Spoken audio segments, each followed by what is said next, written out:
welcome to the January edition of Hawick High News, with me, Lucy. And me, Ross. The headlines this month.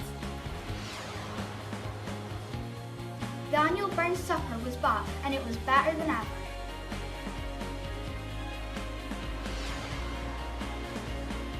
In our monthly series of interviews, we interview Mrs. McTeir.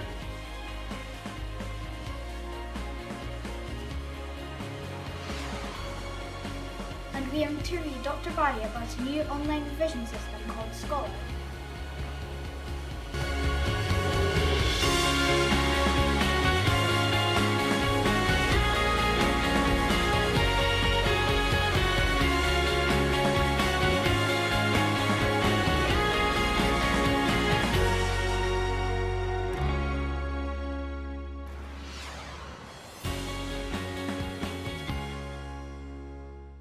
Hello.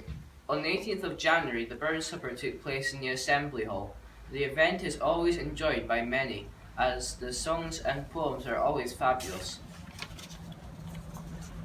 Robert Scott and Ewan Welsh had some outstanding performances. Ryan Murdy has more. Hello, I'm Ryan Murdy. I am here at Hawick High School for the annual Burns Supper celebration. The Burns Supper celebrates famous poet Robert Burns' life. Robert Burns is renowned for his famous song Old Lang Syne and his famous poems such as Tia Moose. He was born in Alloway, January 25, 1759. He wrote 716 poems in his life. He died at the age of 37 on the 21st of July, 1796. Most of his large popularity is also thanks to one of his wives, Jean Armour, who told others throughout Scotland of his poem.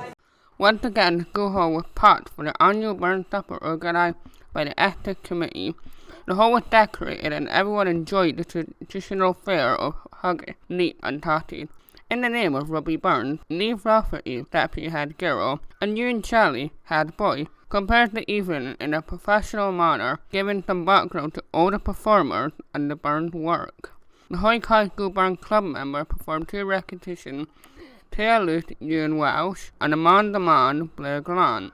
The two singers from the club were Jasmine Davidson and Ailey Garden. Other performers were Essex Peoples, Brodie Murray, and the multi-talented Robert Scott. This has been Ryan Murdy reporting for Hawick High News. The monthly series of interviews continues with this month's candidate, maths teacher Miss McTeir.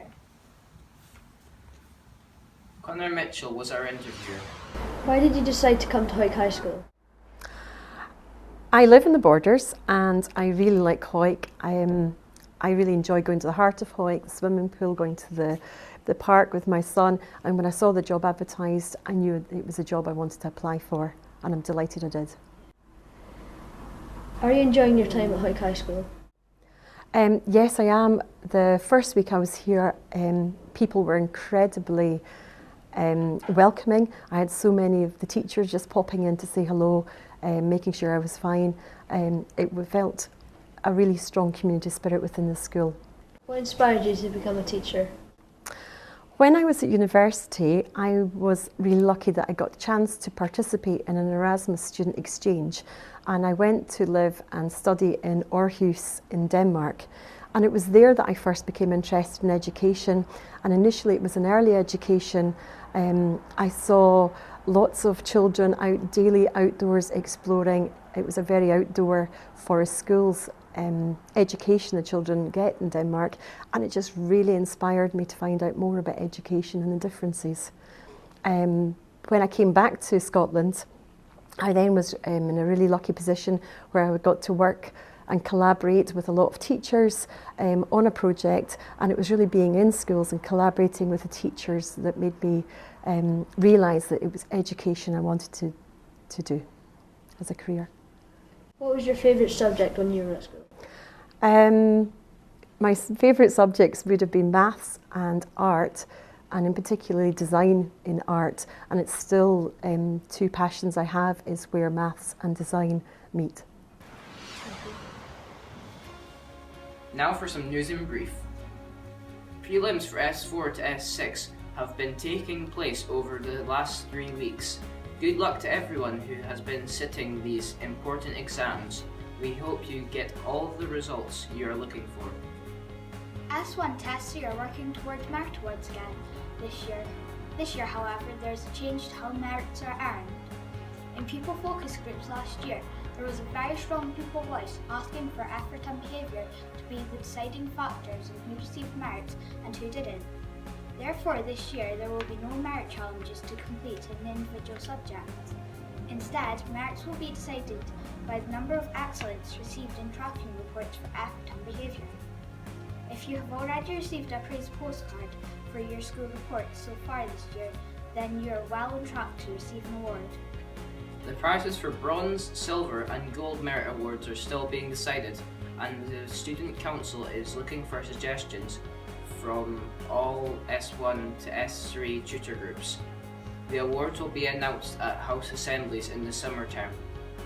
If you would like to speak to a mental health first aider for support with your well-being, then please drop in to see Mrs. Robertson on Tuesday lunchtime in the interview room, halfway up the stairs towards guidance.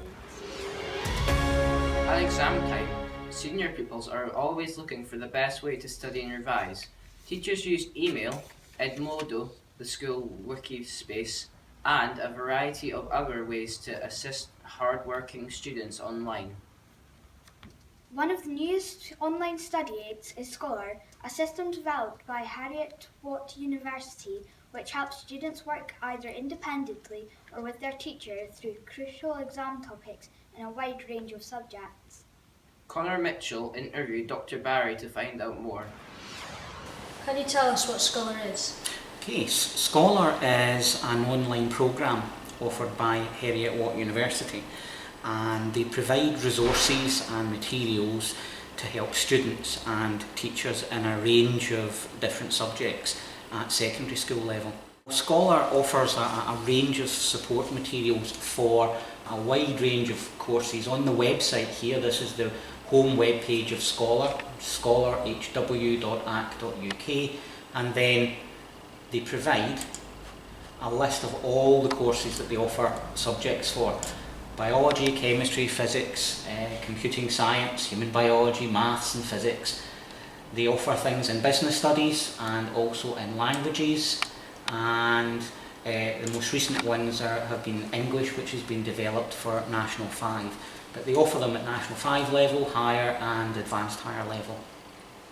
Why do you think students should use it?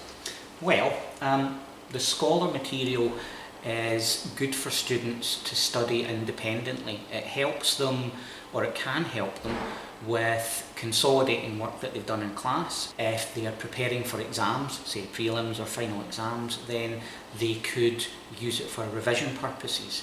The students could also use it for reading ahead in subjects to see what things they're coming up to. And the other big advantage is that the updated Scholar materials have all been written by people who are experienced SQA markers and setters. So the people who will be marking the final exams are the people who are the authors of the materials. If students are doing one of the subjects supported but don't have a password, what should they do? Well, in the first instance, if they are doing one of the subjects that's listed on the screen there, and they think that they should have access, they could speak to their class teacher. If they're not sure, they can always come and ask me, because I'm the Scholar coordinator for the school. They do need a password, a username and a password to get in, and also parents as well. If parents want to have a look at what's on offer in Scholar, there is a parent password, a parent username and password that they can use just to have an overview and to see what their children have available, and maybe to help them and support them in their studies. And it follows courses very carefully and very closely, so I think it's a great resource. It encourages students to be independent learners, and it can support both the student and the teacher, because it's a resource that they can use in their own time outside of class. That's it for this month from me, Lucy. And me, Ross. And we'll see you all next month.